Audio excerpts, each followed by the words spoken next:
Hi, this is Andy DeGrucci. Thanks for tuning into this video.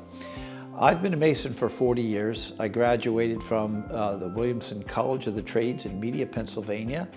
And upon graduating and living in Bucks County, I began restoring historic brick and stone buildings soon after I started my own business in 1984.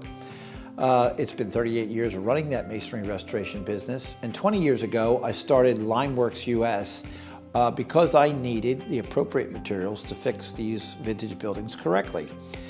Now we supply those materials to people far and wide in our country, endeavoring not only to restore historic structures, but also to build sustainable and build green. This short explanation video is my introduction to you, who I am and what my mission is in supporting the building arts and the traditional trades.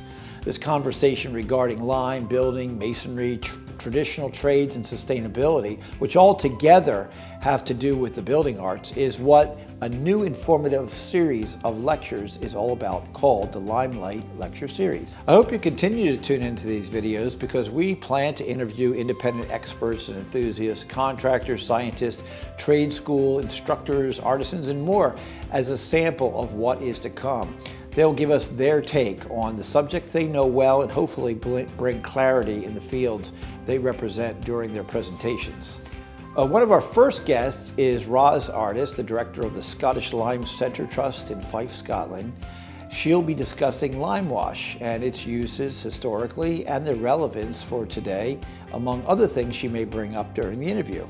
Thanks for listening. I hope you'll tune in to the Limelight Lecture Series and stay connected with us and those who love knowledge and understanding and want to share it.